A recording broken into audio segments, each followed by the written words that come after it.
Hey, it's Kristen. Welcome to Late Night Love. I'm a somatic experience practitioner from Venice Beach, California, and this space is all about body-based wisdom, somatic healing, personal truth, and above all else, love.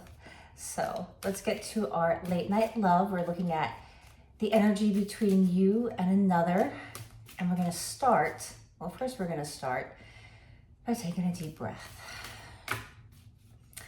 By feeling our heartbeat, feeling our seat and our feet, maybe contemplating what kind of clarity we'd like to get into, and acknowledge what would like to be said, what truth wants to come into the room tonight.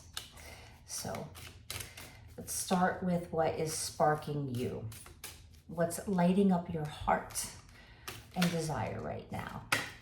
Okay, so first we had the Page of Cups. So it's wanting to hear those little intimate things, wanting someone to just reach out, to feel like you can just reach out to someone. And if this is new, it's that yummy, beautiful feeling of discovering and playing and being curious and feeling the chemistry and the desire and what possibly could be, and and thinking about them and those experiences, and wanting that back from somebody else, wanting that feeling back from somebody else. And perhaps this has happened for you right now, or you're in the middle of something where this is happening right now and it's lighting you up and sparking you up. And if it's not happening right now, the idea of it, the feeling in your body, it's not the idea of it, it's the embodied feeling of it. Like you can feel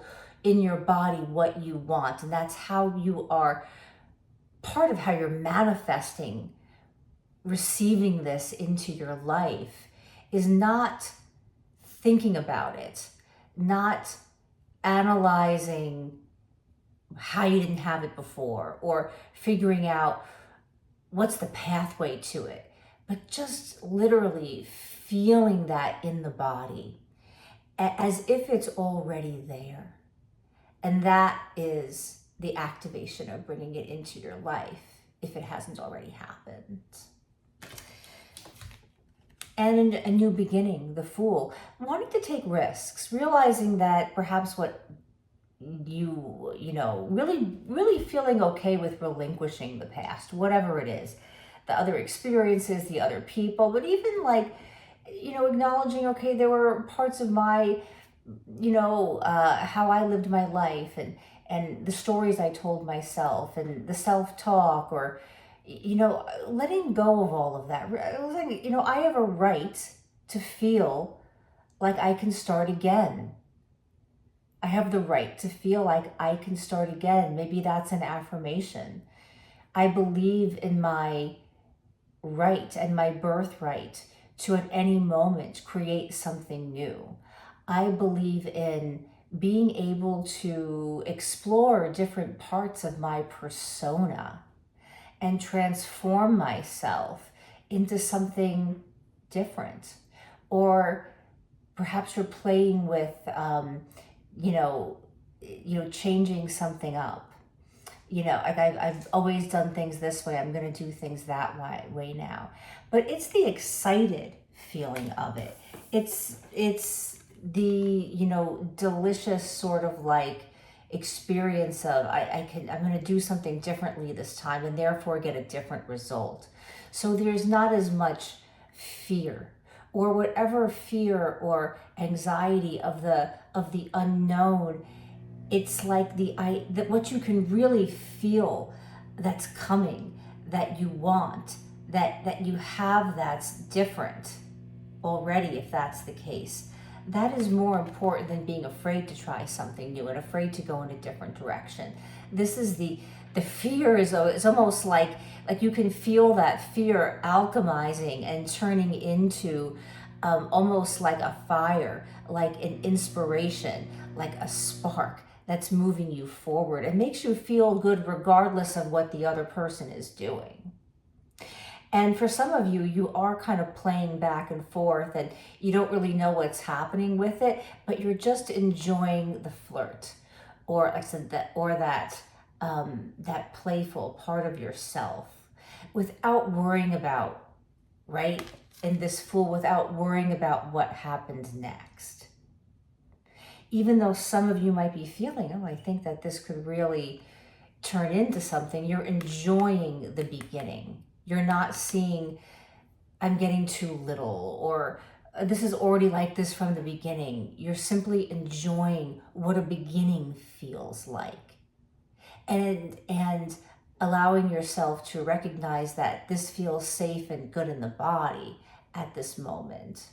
And again, if that hasn't come in for you yet, it's this like, yeah, that's what I'm bringing in, because I know from my experiences, right, what my no's are, what my yeses are.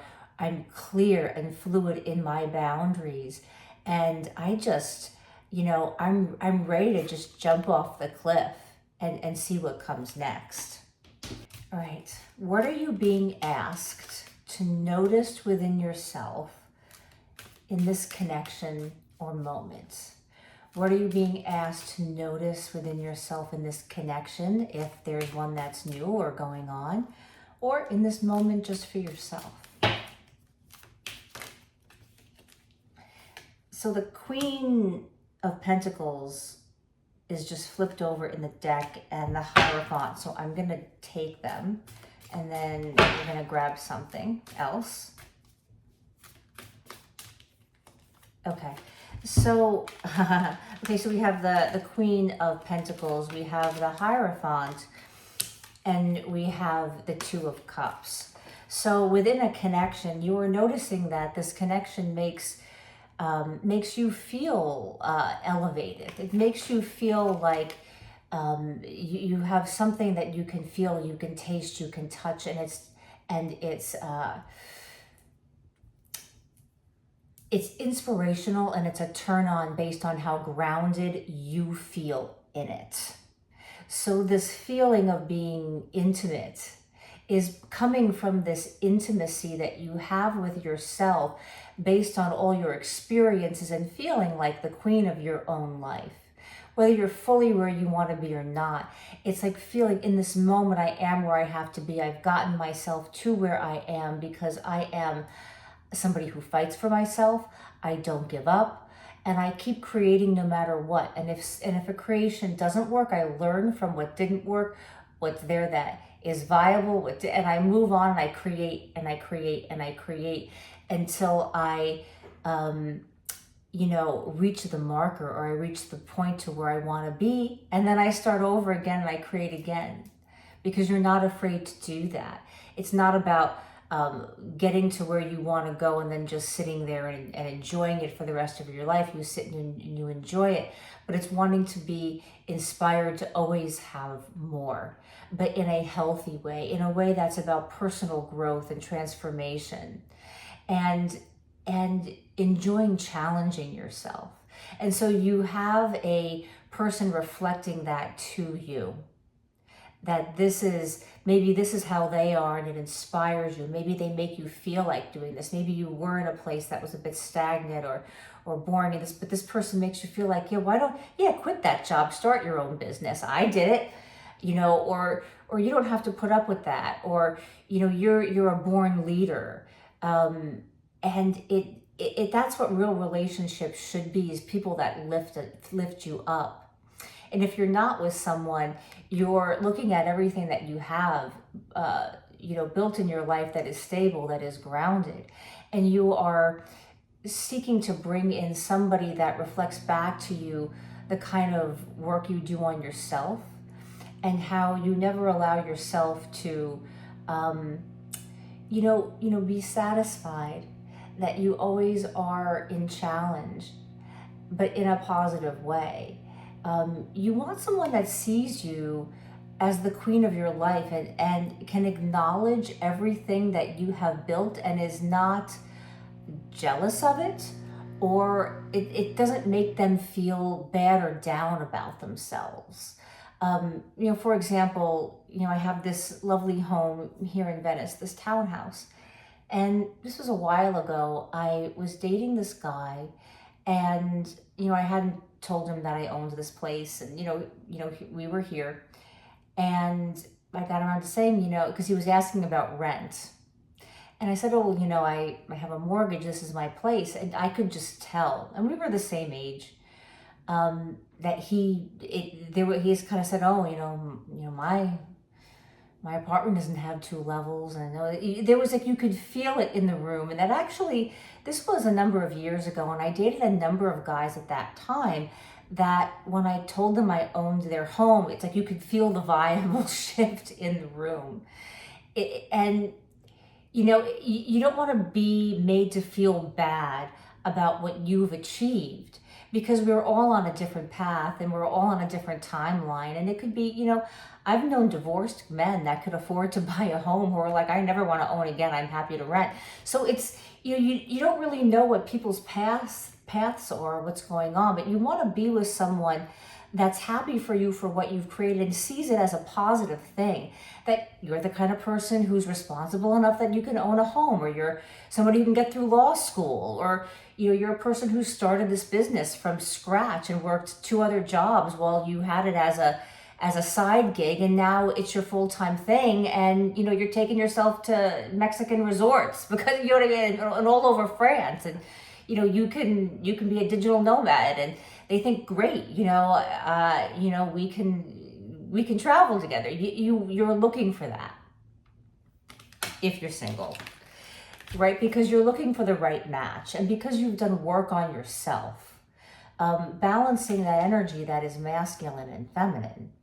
What is that active energy that's the go-getter energy, and what is that place of wanting to receive?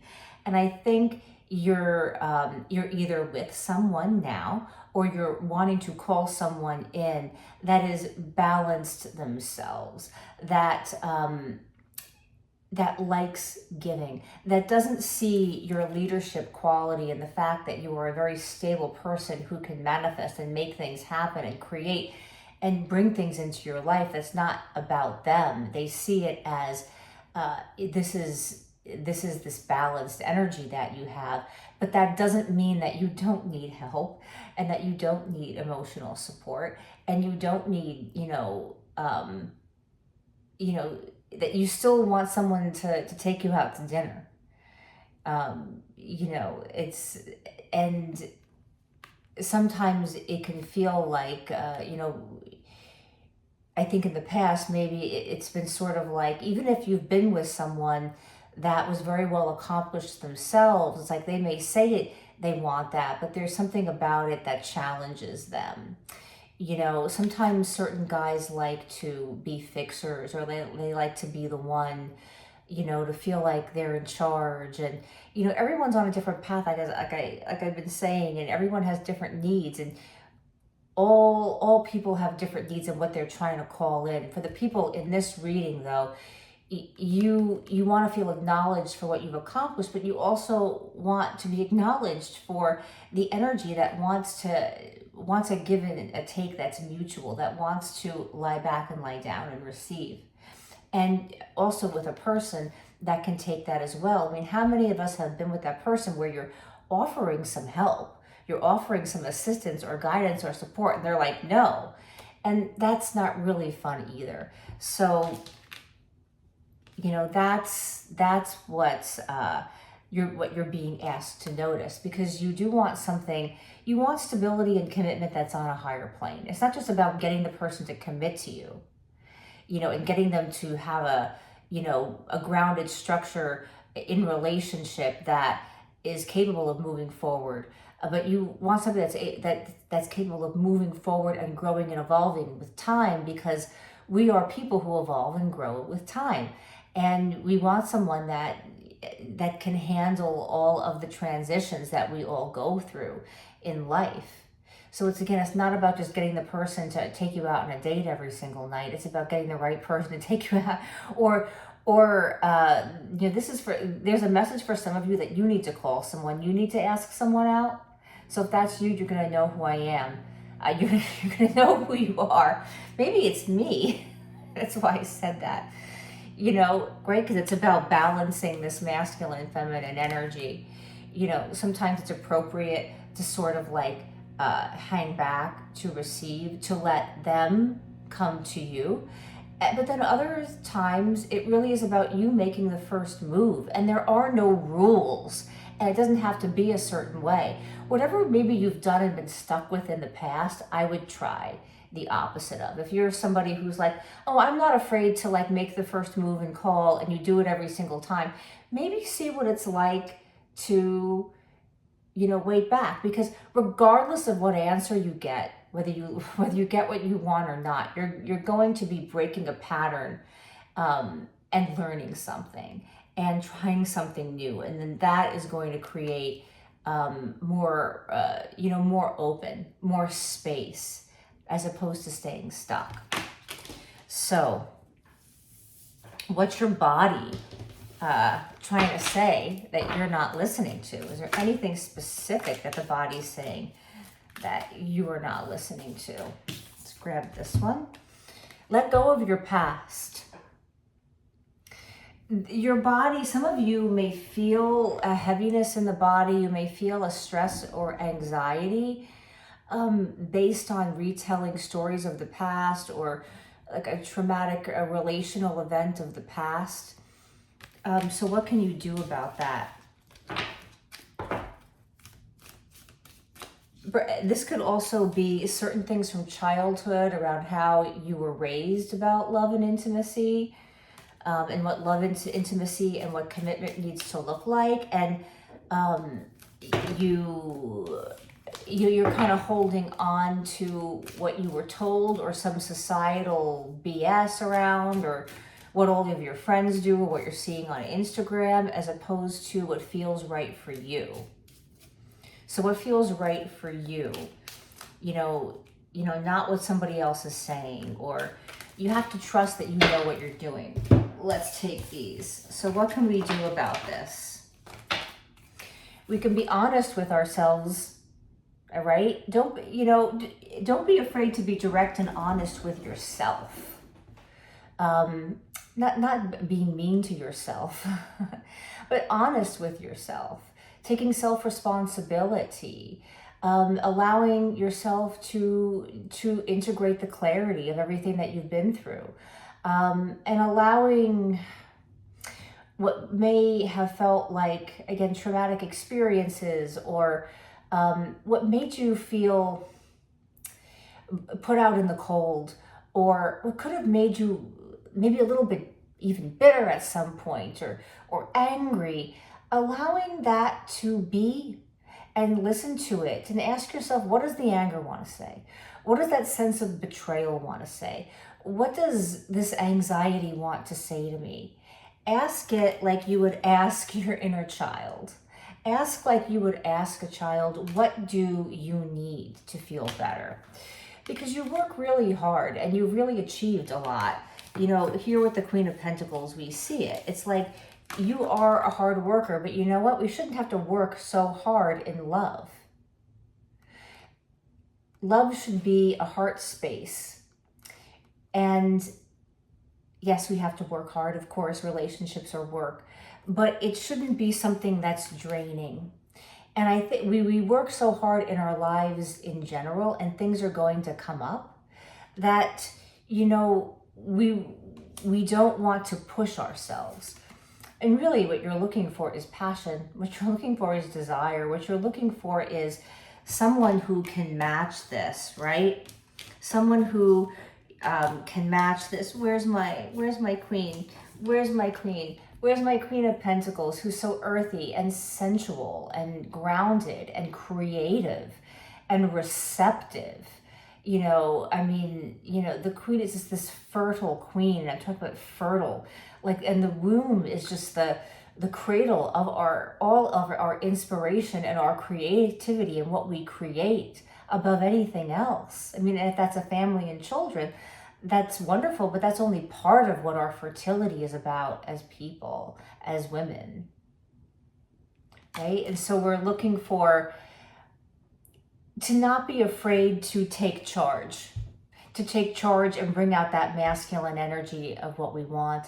This is also wanting to bring in masculine energy that who is passionate, who is a leader, who can be almost stubborn in their insisting how amazing that you are, and when you don't feel good about yourself, almost being insistent about reminding you about the work that you've done on yourself, and the honesty that you've always had with yourself, and that you're not defined by anything in the past that didn't work out for you in any part of your life, right? We're looking for the fire to the earth. We're looking for that fun, playful, passionate spark that bounces around and off of the structure, right? So we build structure, and we build commitment, and we build groundedness, and then the fire can spark all over it. And there's protection, right? In what we've created in that structure, there's boundaries there, there's stability there, and it's okay to play and have fun and bounce off, and even to get into, conflict sometimes, because that's just part of life. When you've built a structure that's strong, that's based on people that work on themselves, that where it's not just about, well, society says I should get married and have this commitment this way, or this is how it's always been done, or I'm at this age, so this is what I do. No, this is what I want. And this other person's like, oh no, this is what I want. Well, let's create what we want together for ourselves, because that's what personal truth is. That's what personal revolution is. That's what, trusting the body-based wisdom is all about, is coming to this sense of truth. So, what other deep knowing wants to be available? What other deep knowing wants to be available this evening? Okay, so the devil can also be two badass people in an amazing intimate relationship that are okay with being in a commitment to each other. And that was something when I first started learning tarot. And as a matter of fact, there's a YouTube channel here called the Sixth Sense Society, and they do a lot of different esoteric topics and things like that. They're Veda-speech tarot card readers, and I remember one of the first things Krista and Michael taught us about this card was, yes, it can be obsessions and addictions, and that negative, all those negative shadow aspects of the card, but everything has shadow and light. So what if you are committed to someone that you feel really passionate about? What if there's this higher level of commitment and stability based on two people living in their own personal truths that want to be with someone? And, and the intimacy is friggin' awesome, and it's passionate, and it's creative, and it's a person who is, mature in their sense of passion and in their own bodies and in what they've learned that's good for them. We have this fire, we have this intimacy, this sexuality, and then we have this sensuality and this a little bit more soft, slow, sensual experience, and then this sort of hot, passionate one, and then it goes in between, right? It goes in between right here. Hot passion with, we take our time, we live in the pause when we need to, we understand our boundaries. Our intimacy is based on being in respect of people's personal boundaries. And we're here together because we want to be here and committed together. Let's just grab 2 or 3 of these on this person on your mind. So, sexual chemistry. I love it when this happens. I knew I didn't stop the reading for a reason, right? So what's the integration? Let's just grab one more. What's the integration for you tonight on everything that we've said? If you're not with somebody right now, again, this is what you're feeling. This is what you are feeling in your body. And feeling it is how you manifest it. Again, not over analyzing it or planning it out. Integration, please. Access the dark. So I feel like, right, access the dark. It's like the dark mysteries. That's what I feel. And it's the heart. You know, access the dark mysteries of your heart. What is your heart trying to tell you that you're not listening to? What are the secret longings and truths of your heart that, you know, you're not acknowledging for yourself right now? What do you do to feel most connected and intimate with yourself? And it's about unlocking these mysteries and our own personal mysteries that allow someone to feel uncomfortable unlocking their heart in our presence. So I will leave it at that. Much love. Thank you for being here. Let me know in the comments below what resonates with you or anything that you want to share. Please give me a thumbs up. It really helps the channel. It helps me grow. It helps people hear the messages. So if you enjoyed it, help other people to enjoy it as well with thumbs up. And please, I hope that you will consider subscribing, coming and hanging out with me more and talking about all the topics. I would love to connect with you more. So remember, your fire is a safe place to be. You are the creator. The heart is your presence. I'll see you in the next one. Bye.